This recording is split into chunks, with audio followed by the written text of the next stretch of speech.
Dis-moi, est-ce que tu sais pourquoi je fais des vidéos sur YouTube? Je sais que je t'en ai déjà parlé, mais bon, c'est toujours bon de le rappeler. La raison principale, c'est que j'ai envie de faire connaître des chaînes YouTube que j'aime bien. Ça me paraît normal. Et également de donner des pistes à mes youtubeurs préférés pour qu'ils produisent du meilleur contenu.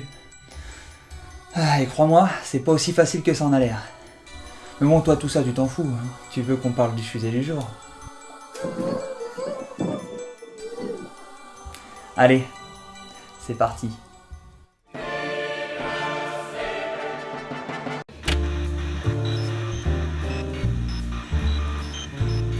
Tu sais, depuis que j'ai commencé ma chaîne, j'ai critiqué pas mal de chaînes de cinéma. Et en général, ça parle de films assez connus, assez mainstream. Dont tout le monde connaît le nom en tout cas. Donc aujourd'hui, pour changer un peu, j'ai envie de te parler d'une chaîne de cinéma qui parle de films un peu oubliés, tu sais. Ce genre de films dont on n'ose pas parler. Qui sont un peu borderline.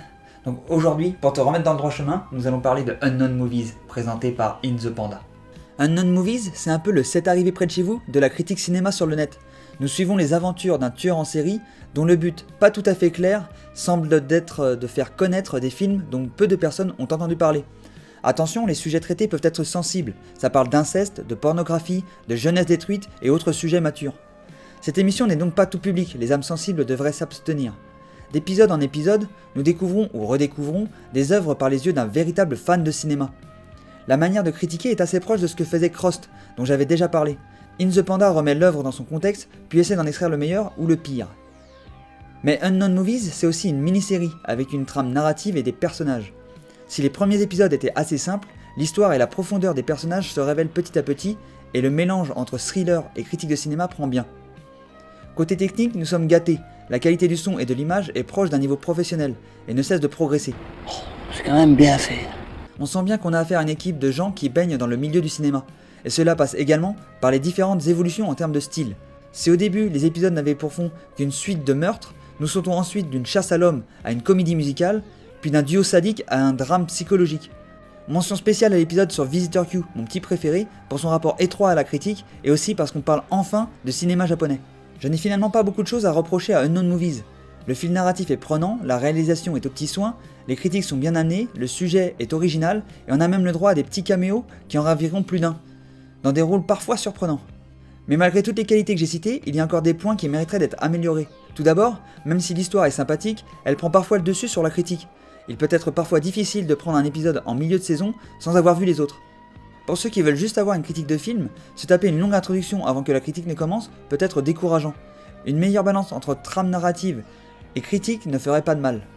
Ensuite, le jeu des acteurs. Dans l'ensemble, c'est tout à fait décent, ou indécent, tout dépend du point de vue. Je suis tout à fait conscient qu'aucun des acteurs n'est professionnel, mais il y a certaines scènes par-ci par-là, en particulier les moments de colère, qui sont vraiment sous-joués ou surjoués. Ça ne gâche pas le plaisir, mais du coup, je pense que ces scènes n'ont pas l'impact qu'elles devraient avoir. Enfin, et même si je sais que c'est un choix scénaristique pour empêcher les redondances d'une saison à une autre, certains éléments sont un peu vite expédiés et dénotent un peu avec le ton réaliste du tout. Pour ne pas trop en révéler, disons simplement qu'un serial killer qui passe à la télé, ça laisse des traces.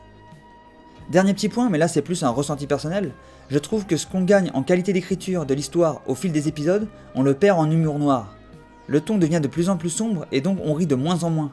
C'est certainement voulu mais un peu dommage à mon goût. Mais bon, franchement, si j'ai eu besoin d'aller chipoter jusque-là pour trouver des défauts, c'est que le reste est vraiment au top. Donc vous l'aurez compris, je place Unknown Movies parmi mes chaînes de critique cinéma préférées, un poil de cul en dessous de ce que fait Crost. Mais ça pourrait vite changer tant le soin apporté à chaque épisode grandit. Cela reste une émission pour un public averti, et si vous n'êtes pas pris par l'histoire, vous risquez de ressentir quelques longueurs. Par contre, si vous aimez le cinéma et l'humour noir, passer à côté du travail de In The Panda serait un crime. Donc voilà, vous savez ce qu'il vous reste à faire. Franchement, j'ai pas bien compris pourquoi tu voulais arrêter de regarder des vidéos sur YouTube. C'est stupide. Et pourquoi t'as hésité à laisser des commentaires? Tu sais que ça fait toujours plaisir. Mais le pire, c'est que j'ai l'impression que tu n'as pas gardé l'esprit critique. Et ça, c'est le plus important.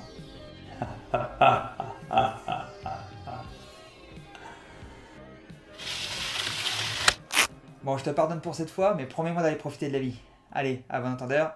Ciao! Let me tell you about sodomy. I always think it very oddly that I enjoy the act of sodomy. You might call it off the part on me, but if you tried it, then you might agree that you enjoy the act of sodomy.